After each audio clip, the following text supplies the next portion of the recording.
What's up, party people? Quack, quack, quack, quack. Quack, quack, quack.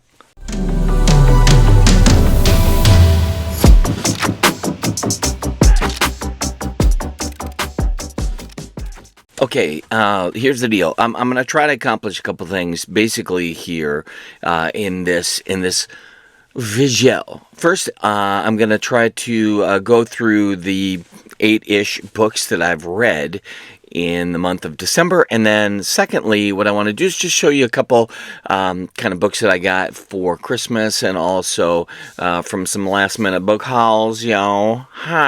See, I thought I was going to basically be done with my book hauls, and then I realized, wait a minute, you're an addict, so you're not done. And so we had family come, and I used that as an excuse to go and visit stores. And then, of course, Barnes & Noble does for 2 days here, post-Christmas, this half-off hardcovers. So, I had to go. Basically, yeah, so let me first start with December, okay? Here we go. Now, a lot of these I don't have on hand, so I'm just going to reference them, and I'll put the picture somewhere. Probably over my face, because I cannot figure out how to actually move the picture of the book to an area that is not right in front of my face. Okay, here we go. Here's the first book that I read in December of 2022. Terry Pratchett, A Life with Footnotes, the official biography by Rob Wilkins. I 5-starred this. If I could have given it more stars, I would. This literally could be a book that I actually revisit again. Well, it was just that good. I cannot stress how good this book was. And even if you're not very familiar with the world of Terry Pratchett, Discworld, and all of his books, this is a great place to start. I can't speak enough about this book, how much I loved it, and how well I thought Rob Wilkins did. I'll tell you, this is the only thing that I wish would have happened in that book, is that I wish that we could have had a little bit more perspective from his wife, his daughter, that kind of stuff. So, it was predominantly, obviously, from the perspective of Rob Wilkins, and certainly the core of Terry Pratchett's life is coming from his family members that are still alive and had made contributions to Wilkins to give it a full biography.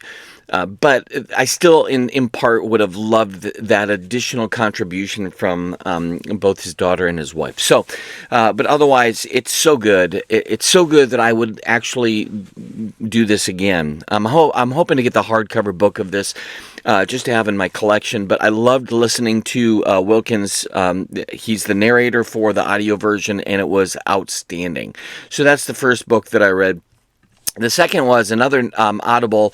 Actually, I kind of did a little bit of immersion on this, and then I realized I'm probably going to just listen to it mostly, which was Dungeon Crawler Carl by Matt Dinniman. And I actually did buy the second in that series, and I'll probably read that. I do feel like I get a lot more out of a book reading it, but the narration's fantastic, and it's it's enjoyable. And this is really kind of one of those literary RPGs, role-playing game kind of level up stories. A lot of people are reading this series right now, and funny enough, I was visiting some people in California, and I just to get a feel for where they were and what they kind of liked, and would we have a lot in common, I asked them, have you heard of Dungeon Crawler Carl? And we kind of all shared a little bit of a laugh and how good that was. I started just reading it, and then I kind of did a little immersive, and then I just finished it on Audible.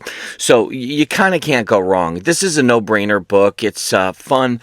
The premise is really interesting. The whole idea of just kind of every building collapsing. So many people have passed away. Really fun.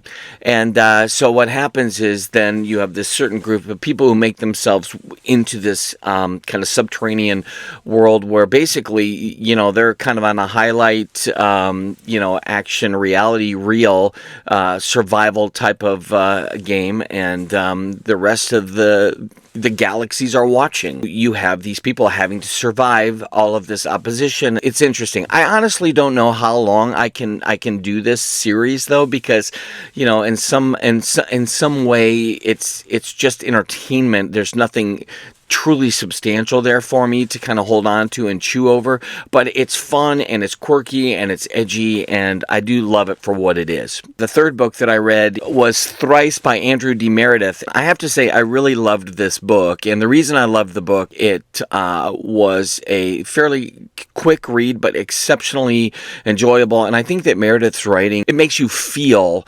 and truly smell and experience what the characters in the book are feeling, smelling, and experiencing. So I mean, there's a scene in there where there's basically this, he needs a bath, and he's gonna enter into this kind of bath scenario. And I know it sounds weird to say that, and but you kind of felt like you're there. I mean, nobody really wants to be there while someone's taking a bath. Well, maybe we do. Let's go on. Anyway, long and the short of it is, I loved this book. Andrew's crushing it. He's got a lot of books. Actually, this year I'm planning to jump into a couple of his that are already out, and then more, hopefully, of this. But doing. All right. So anyway, this is awesome. The fourth book that I read this in December was City of Blood by Daniel Barnett, and honestly, I think this was unbelievable. I'm in, you know what I'm saying? I've read all of the books so far in the Nightmareland series thus far, and I'm starting book 6 in for 2023. But this book is just, it's so good. You're gonna love it, and they're nice short vignettes, and yet there's some obvious nods to Stephen King, and especially even It. There's some incredibly intense just moments within this book where you're realizing that this person's in a fight for their life and their soul, and is it possible that they're going to make it out? And if they do make it out, will they be able to function? It's so good, and it's intense, and you feel every little bit of it. I don't really consider myself a person who's like, I love horror so much. But boy, I mean, it's good. Daniel Barnett is crushing it. So another book that I read is called These Precious Days by Ann Patchett, and I have to be honest, this is my first time reading anything by Ann Patchett. All this is they're basically little essays, kind of small little vignettes, and basically it's very biographical. So she's writing a number of parts of her story, her journey.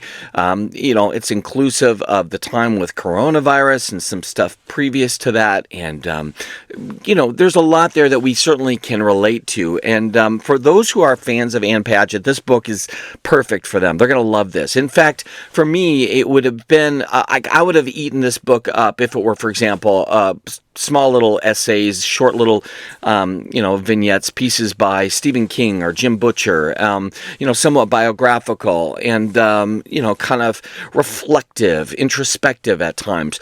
But I don't know Ann Patchett enough, and this for me was probably a dumb place to start for her work. And I know she's got tons of books that people love. The reason I was kind of first interested in Ann Patchett was because I saw her do an interview with Pat Conroy. Pat Conroy is, for me, one of my all-time favorites. Pat Conroy really liked her, and some people I know really praised Patchett's work, so I said, let's do it. Plus, she owns a bookstore in Nashville, and I mean, that's kind of cool in and of itself. I didn't give it a huge star rating just because it wasn't resonating so much for me, but it's the kind of book that I do believe that I could revisit, and I would like it a lot more, and actually probably would give it a lot more stars, because I don't know enough about her to really be invested yet in her as an author. So it's like kind of like you're hearing a stranger tell parts of their life, and you're like, I'm not really 100% sure that that's amazing for me, but I get what you're saying, and it's really articulate, and these are great ideas, but I think you get what I'm trying to say. So it's really not a knock on her, and the book is really well written.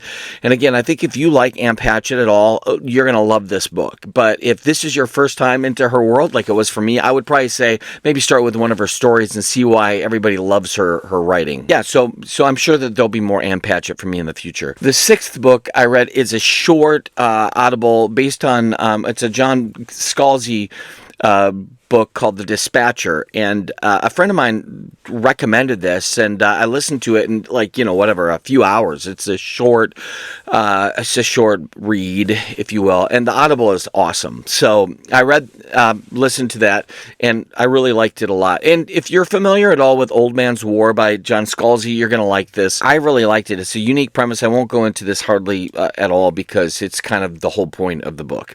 And then I read the third book for Mark Lawrence's trilogy, Dispel Illusion, and I love that book. I felt like it was a phenomenal wrap-up. It took everything that you were wondering about from the first and the second books, and it made it all click. So you can't read these books willy-nilly. You have to go in the order, and it's worth it. So people say, and I've said it too, if you like Stranger Things and you like the idea of kind of time jumping a little bit, almost like a Back to the Future-esque kind of feel at times. You like young kids, kind of figuring out who they are. This has got a lot of that stuff there, and it's enjoyable. But I think Mark Lawrence is the kind of author who is, really... I actually had this vision of him just kind of just poring over the nuances of time travel just to make sure that he got everything right. And he's very careful, and he has that kind of analytical, scientific brain mixed with such an incredibly artistic approach that he makes for a great, enjoyable read. And I do think that a person who is just looking for something entertaining is going to really enjoy this series. But there's other things about this series that are beyond just entertaining, and I think that's what makes this book series a little bit more enjoyable. At least it did to me. And then the last couple books, Return of the Griffin by J.C.M. Byrne, the second book in the Hybrid Helix series. You guys, I actually think it's better than the first. I just think Byrne's getting better and better with each book in the series. This book, the second in the series, really kind of places, the newer version of who Rohan is and is becoming into a scenario where he's surrounded by people who remember the old version, that Griffin who was a force of nature. There's changes that have happened. The book series is just outstanding. I'm a big fan right now of the character. I'll probably finish this up and immediately go into the third and start my 2023 off right. So if you've not, you're going to love it. And if you like anything about superheroes and epic battles between legendary creatures, mythological beings, and kind of all into this amazing superhero stew, you're gonna love this series. It's to me, I think it's actually that and the Nightmare Land series were amazing breaths of fresh air when it came to just some books that I was reading that kind of gave me a whole new, world to explore. And Daniel Barnett's world, not so warm and fuzzy. J.C.M. Byrne's world is just exciting and adventurous and intense. At some point, though, I'm like, can we give Rohan a little break? This guy, he's been beat up quite a bit. So the last book that has kind of been in my 2022 flow is I'm reading Brian Herbert's biography of his father, Frank Herbert, who is, of course, the author of the Dune series. And I'm probably about halfway through that, so it's realistic that that's going to be a January finish. But I had kind of previously mentioned this book when I talked a little bit about authors and, my favorite authors did what, that kind of idea. Because I love learning about authors and kind of the meaning behind their madness, the journey that they had before they found success. And I think especially this book coming from the pen of Brian Herbert, who's obviously continued his father's legacy of Dune, is an enjoyable work. Very informative and insightful. And in fact, as I picked up my son from his wrestling practice and we're driving home, he's just kind of listening, and he was very intrigued, just popping right in the middle of it and listening to kind of the story of Frank Herbert. So all that to say, these were some amazing reads to end my 2022. And obviously, I just wanted to show you a few of the books that I got, and these are certainly not, exhaustive, but there's just some crazy cool stuff that I found in some of my recent book haul journeys. So here's one. Buckaroo Banzai, Against the World, Crime League et al., Compendium of Evils. This is put out by Dark Horse. naked hardcover. It's kind of nice, actually. It's very nice. Never been read. I don't know anything about this, but it looked pretty cool. One of my great, exciting things that I received. I'm considering this my Christmas present and birthday present from P.L. Stewart. He was so kind to send me a copy of his book, A Drowned Kingdom. And actually, I told him it's going to take a lot for me not to drop everything and just start this right away. I've heard so many people rave about this. And boy, I think, to be honest, I'm probably gonna try to begin this book maybe even tomorrow. We'll see, because I'm pretty excited about this. A Drowned Kingdom. We'll see. The other book series that I won, and I won this from Chris over at a Fictional Escapist, which I enjoy watching his channel. And actually, I'm kind of shocked because I never win. I never win these things. But Mark Timoney's 2 books. I won this beautiful The Eye of Eternity, Volume 1, The Blood of the Spear. And it feels flippin' awesome. It's so good. And then the little novella, Starbinder. And I'm probably going to actually read this. I'm probably going to read this first, even though I might miss out on a few of the Easter eggs and the exciting things. If you know this book, then this book kind of pops a little bit more maybe. But I'm almost wondering if I could sneak this baby in before the end of 2022. Probably not, but we'll see. This is what I'm saying. There's too many good books.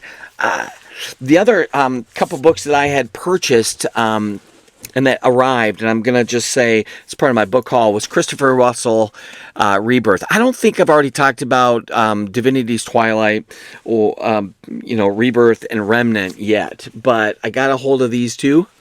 And I really, really like them. I actually believe I started the Rebirth, just diving into that, and I'm pretty pumped about it. So both of these super high on my list of reads for the year. I did get a hold of Cruel Gods. Everybody been raving about this, Trudy Skies, and so yeah, the 13th hour. I can't miss out. And certainly this is FOMO, so that's what's happening. FOMO, mo, mo. And then the whole Barnes & Noble thing, that was a problem for me, I'm not going to lie. So I snagged, they had an extra copy of the hardcover of the Moorcock Volume 1. And Eric of Mellenborn, I snagged that. I kind of had been holding off a little bit on Elric, and I decided, okay, this is the time. I'm just going to snag that. So I got a couple of them, and I got a couple of the Witcher, the Tower of Shallows. These are kind of the new hardcovers that came out. They're a little bit nicer. The maps are pretty crisp, and it's a good feel. So I got that, and I also got the Lady of the Lake. I don't know.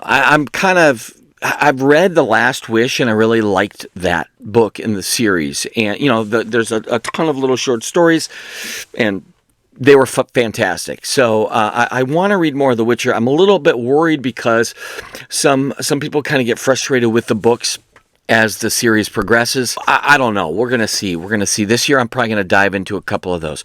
So look, that's a few of the books that I snagged for the book haul for December. Those are the books that I finished.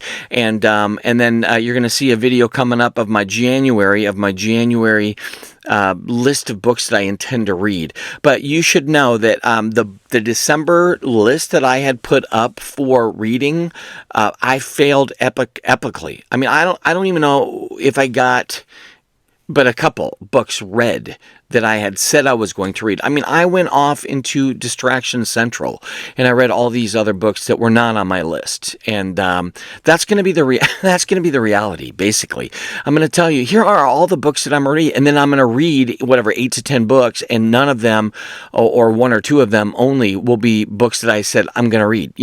But basically, all the books from December that I did not read, I will move over to January and add those to the others, even though technically it's a whole new year coming up, but I'm going to do it because I said that's what's going to happen. So all the books that I say I'm going to read, but I don't read, will end up keep being added. So when February comes around and I show you that list for what I intend to read for February, I will do a recap of what I did not read for December and January, and it will be embarrassing. Please like, subscribe, spread the word, all that good stuff, and I'll try to tighten these up a little bit more. So, but at the end of the day, I'm just kind of putting up what I like. So if you like it, you're in the right place. So, all right, peace out, yo. Peace out.